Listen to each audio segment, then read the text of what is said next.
को पुकार। द्रौपदी कहती है मैं रजस्वला धर्म में हूं, रजो धर्म है मेरा, मैं भगवान को पुकारूं। हाँ आएगा। रजो धर्म के समय पर भी द्रौपदी ने अपना मंत्र का स्मरण करा।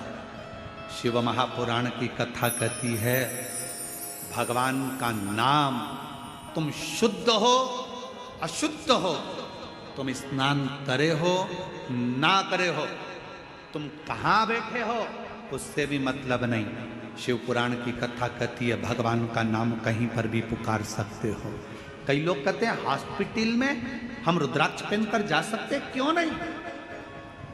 हम ऐसी वैसी जगह पर रुद्राक्ष धारण कर क्यों नहीं? सर्वस्वता शिव का सर्वस्व। क्या तुलसी की माला में गलत क्रम नहीं आएगा? रुद्राक्ष में गलत क्रम नहीं आएगा? अरे शिव महापुराण की कथा कहती है कि तुलसी जिस पात्र में डल जाती है उसको भी प्रसाद कर देती है, रुद्राक्ष जिसके गले में डल जाता है उसको भी शिवमय बना देता है। इसमें क्या सोचना? क्या हम मंत्र जाप करें? करो नाम जाप, भगवान का नाम लेते जाओ। तुम कैसे भी हो प्रभु का नाम लो, प्रभु का नाम। श्री शिवाय नमस्तु, श्री शिवाय नमस्तु। सब बोलो, सब जितने भी बैठे हैं, लाखों की संख्या में आप लोग आए। कोई पंडालों में जगह नहीं है, रोडों पर आप लोग बैठे हो, दिल से बोलिए, भाव से बोलिए। श्री शिवाय नमस्तु, श्री शिवाय नमस्तु, श्री शिवाय नमस्तु, श्री शिवाय नमस्तु। आप भगवान का नाम कहीं पर कभी भी कैसे भी किसी भी घड़ी किसी भी पल किसी भी क्षण पुकार सकते। रात्रि को नींद ना आए, बैठ जाओ 2 मिनट भगवान का नाम पुकारो। कोई काम अड़चन आ गई है, परिश्रम करो, मेहनत करो, कुछ देर भगवान के नाम का स्मरण करो, भगवान आएगा आएगा। जब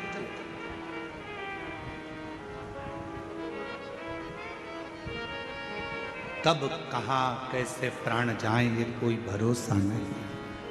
अंधकासुर ने सोचा कि मेरे प्राण जाएंगे ही नहीं, मेरी तो कोई माँ है ही नहीं, मेरी माता ही नहीं है तो प्राण जाने का काम ही क्या। पर उसको क्या मालूम था कि मृत्यु निश्चित है। संसार सागर में अगर आप आए हैं तो मौत तो निश्चित रहेगी, जाना तो पड़ेगा। प्राण छूटे, इसलिए निवेदन है उसको पुकारना। अंत समय प्रभु सब बोलो, सब पड़ेगा, वचन दिया तो निभाना पड़ेगा। आए ना आए प्रभु कुटुंब कभी ना, अंत समय प्रभु आना पड़ेगा, वचन दिया तो निभाना पड़ेगा। अंत समय प्रभु आना पड़ेगा। पुकारते रहो, वो आएगा जरूर। उसको जपते रहो, वो सुनेगा जरूर, आएगा। उसको पुकार, सुन, शिव कथा करें। आखिरी में अंधकासुर ने पार्वती माता पर गलत दृष्टि दे दी और उसके प्राण चले गए। कई लोग ऐसे भी हैं, यहीं बैठे हैं, कई मेरी जीजियां ऐसी बैठी हैं, कई बेटियां ऐसी बैठी हैं, कई जीजा ऐसे बैठे हैं। उनके मन में हमेशा एक बात आ जाती है, ए गुरुजी हमने भगवान को ऐसे ऐसे कर लिया, गलती हो गई। अब जैसे कल कथा सुनी तो कहा कि गुरुजी आपने बताया कि जिस दिन व्रत होता है उस दिन बेलपत्र नहीं तोड़ना चाहिए, और हमने पुराने समय में हमने पशुपति व्रत करे, हमने तो उसी दिन बेलपत्र तोड़ लिया, तो हमने गलती कर दी। आपको मालूम नहीं था, आपके स्मरण में नहीं था, आपको याद नहीं था। और जब तक मालूम नहीं रहता, स्मरण में नहीं रहता, याद नहीं रहता, तो सोच लेना चाहिए कि हमारा शंकर हमें माफ करता चले जा रहा है, हमारा शिव हमें माफ, हमारा शंकर माफ कर रहा है, ये निश्चित है। हमें स्मरण में नहीं था। अब बार बार पीछे का सोचो, बार बार पीछे का स्मरण करो तो आगे बढ़ पाओगे क्या? अरे बोलो तो जम के, बढ़ पाओगे नहीं। अरे ऐसा हो गया, अरे वैसा हो गया, अरे ये हो गया, अरे वो हो गया, बार बार पीछे का याद कर। हिरण और शेर में क्या अंतर है? हिरण 90 किलोमीटर पर घंटे की स्पीड से भागता है। कौन? अरे बोलो तो, हिरण। हिरण 90 किलोमीटर पर घंटे की स्पीड से भागता है, और शेर 60 किलोमीटर पर घंटे की स्पीड से भागता है। दोनों में तेज कौन दौड़ता है? अरे बोलो, जम के बोलो। हिरण। वो 90 किलोमीटर पर घंटे की स्पीड से हिरण भागता है, और शेर 60 किलोमीटर पर घंटे की स्पीड से भागता है। फिर भी हिरण का शिकार शेर कर लेता है। हिरण का शिकार शेर कर लेता है। क्यों? कैसे? किस लिए? ऐसा क्या हुआ कि हिरण 90 की स्पीड से भाग रहा है, शेर 60 की स्पीड से भाग रहा है, और उसका शिकार कर लिया जाता है? कैसे? तो शिव महापुराण की कथा का एक संवाद याद रखना।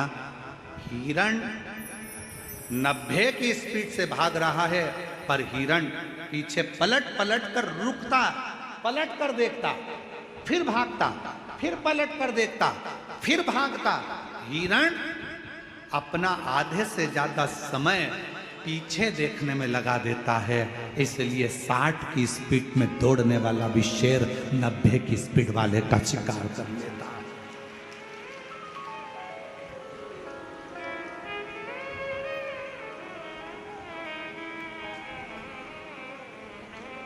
पलट रहा है, पीछे देख रहा है, पीछे, फिर पीछे देखा, फिर पीछे देखा, फिर पीछे देखा, फिर पीछे देखा, तो शेर ने उसका शिकार कर लिया। 90 की स्पीड में भाग रहा था हिरण, पर 60 वाले ने 90 वाले का शिकार कर लिया।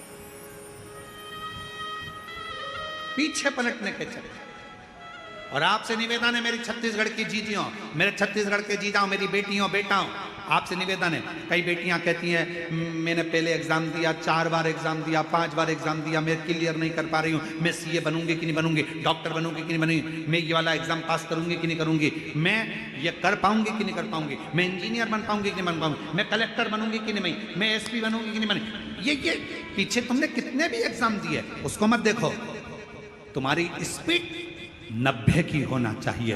अच्छा पढ़ो, मेहनत करो, संघर्ष करो और दौड़ते रहो, आगे बढ़ते रहो, फिर तुम्हारा शिकार कभी नहीं होगा। तुम एक दिन अपने सिंहासन पर बैठकर ही रहोगे। एक पत्र है, अच्छा है, देखिए। शंभू शंभू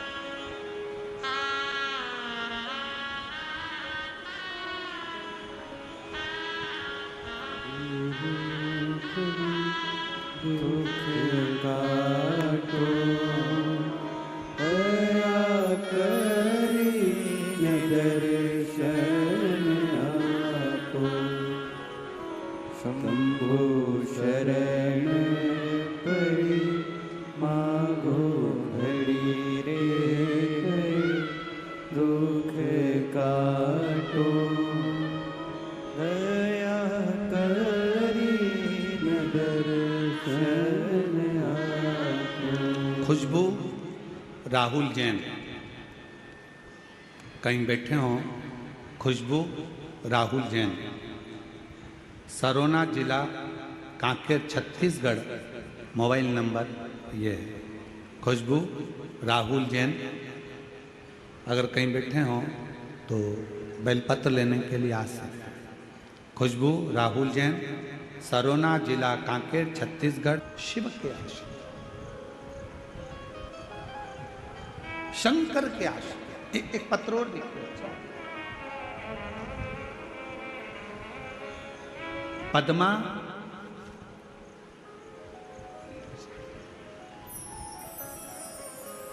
जरा पढ़ के बताओ क्या लिखा है। पद्मा सहारा कि साहला? पद्मा साहला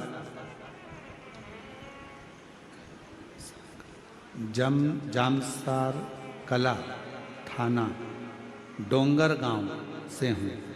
कहीं बैठी हों तो हाथ हिला सकती हैं। पद्मा सहारा जामसारा कला थाना डोंगर गांव से हूँ। बाबा व्यासपीठ को प्रणाम करती हूँ। गुरुजी, मेरे भोले बाबा की माला का वर्णन करूं, उसकी स्मरण करूं। बहुत गरीब थी गुरुदेव, कभी कभी तो 2 दिन भूखा ही रहना पड़ता था। जरा पत्र को आप लोग पढ़ेंगे तो आपको स्मरण में आएगा। बहुत गरीब थी, कभी कभी 2-2 दिन भूखा रहना पड़ता था। मैंने बहुत कुछ सहे हैं गुरुजी, फिर भी मैंने बाबा पर पूर्ण भरोसा कर लिया। आप कहते हो शिव जी को छोड़ना नहीं, मुझे लगता है दिल से अगर शंकर भगवान को पकड़ा तो शंकर भी हमको नहीं छोड़ते हैं गुरुदेव। हमने शिव को पकड़ लिया, विश्वास करना आपने सिखा दिया। आपने कहा कि मेहनत, परिश्रम, संघर्ष और शंकर का भरोसा कभी नहीं छूटता। बस वही मन में था। गुरुदेव, मेरा बड़ा बेटा नौकरी में लग जाए, मैं बाबा से प्रार्थना, पर ईमानदारी से बोलना, अगर मेरा शंकर आपकी झोलियों में खुशियां नहीं देता तो क्या तुम ये शिव महापुराण की कथा में जाते क्या? बहुत कठिन है। ना तो यहाँ पर कोई आडंबर है, ना यहाँ पर कोई पाखंड है, ना यहाँ पर कोई दिखावा है, ना यहाँ से कुछ दिया जाता है, ना यहाँ से कुछ प्रदान किया जाता है। केवल तुम आते हो, कथा सुनते हो, दिल लगाते हो बाबा से, और बाबा तुम्हारी झोली 3 महीने में भर देता है। ये उसकी कुछ भी नहीं है यहाँ। सीहोर वाला महाराज तो मिलता भी नहीं है।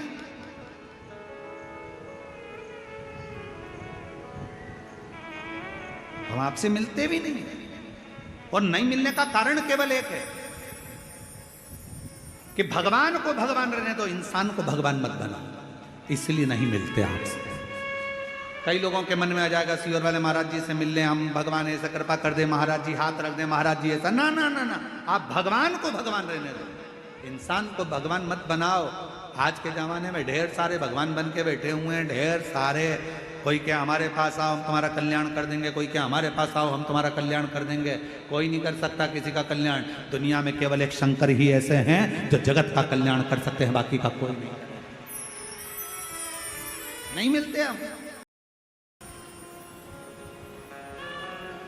मत बेचो अपनी जमीन को, भले थोड़ा सा टुकड़ा है, थोड़ी सी फसल लगाओ, अलमस्त जिंदगी जियो। अपनी जमीन है, अपनी जमीन पर रह रहे हो, तुम सब जमींदार हो। लोग कहते हैं ये किसान है, हम कहते हैं जिसके पास जमीन का भी अगर एक टुकड़ा है तो वो जमींदार से कम नहीं है, अपनी मस्ती में जीने वाला, अपनी मस्ती।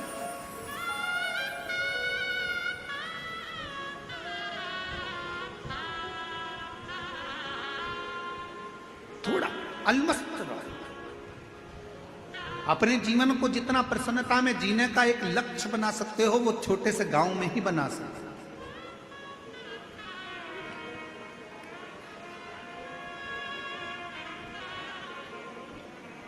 शिव कथा करे, भगवान शंकर का चरित्र करा, शिव महापुराण की कथा करे, या भगवान शंकर का संवाद था। शिव जी उसको ब्याह कर ले गए। माता पार्वती जी की सुंदरता की ओर उसका मन डोल गया, मन उसका विचलित हो गया पार्वती जी की ओर, और आखिरी में पार्वती जी को लेने गया। उसको नहीं मालूम था कि ये मेरी माँ है। इसने जब मेरा जन्म हुआ तो गोदी में मुझे ले लिया था, और मुझे गोदी में लेकर ये निश्चित हो गया था कि ये मेरी माता हो। जब बच्चे की नाल कटती है उस समय पर निश्चित हो जाता है कि इसकी मृत्यु कब हो, कहाँ मरेगा, किस जगह मरेगा, किस जगह प्राण छूटेंगे, जल में, थल में, वायु में, विमान में आदि, कहाँ, गाड़ी में, घर में, जहां उसके प्राण छूटने का होता है वहां का लिख दिया जाता है। अपने जिले में, अपने क्षेत्र में, अपने प्रदेश में, दूसरे प्रदेश में, दूसरी जगह में, कहाँ लिखा वहां जाता है, वहां।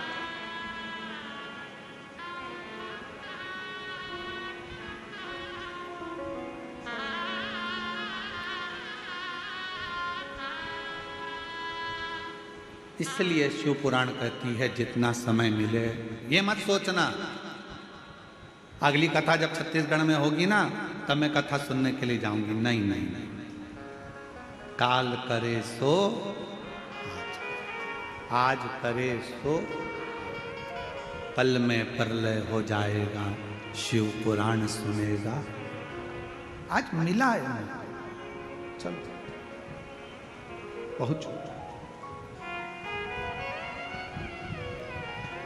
बहुत सारे प्रश्न हैं दुनिया की दृष्टि में, बहुत प्रश्न।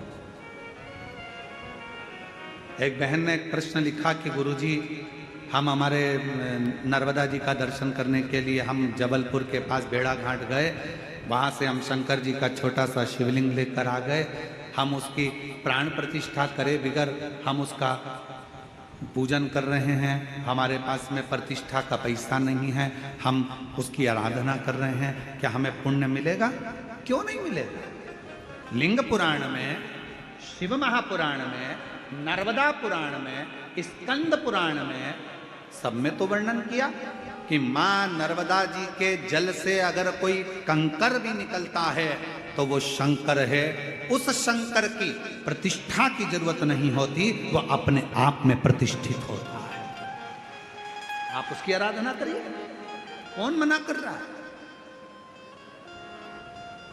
आप उसके जल चढ़ाओ, पूजन करो, आराधना करो।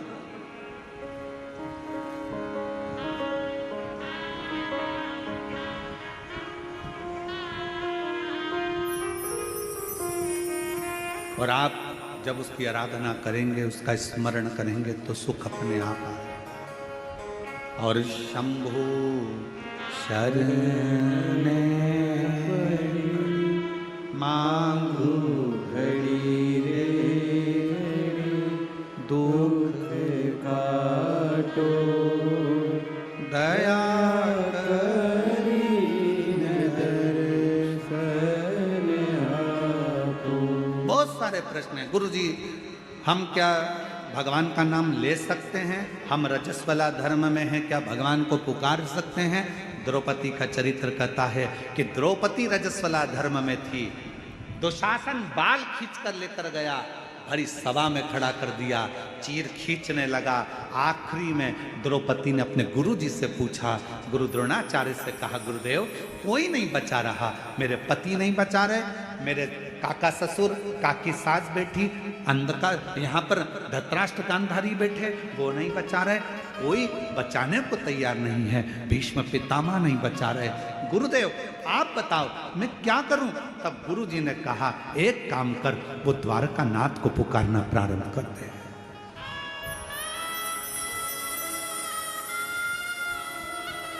भगवान को पुकार। द्रौपदी कहती है मैं रजस्वला धर्म में हूं, रजो धर्म है मेरा, मैं भगवान को पुकारूं। हाँ आएगा। रजो धर्म के समय पर भी द्रौपदी ने अपना मंत्र का स्मरण करा। शिव महापुराण की कथा कहती है, भगवान का नाम तुम शुद्ध हो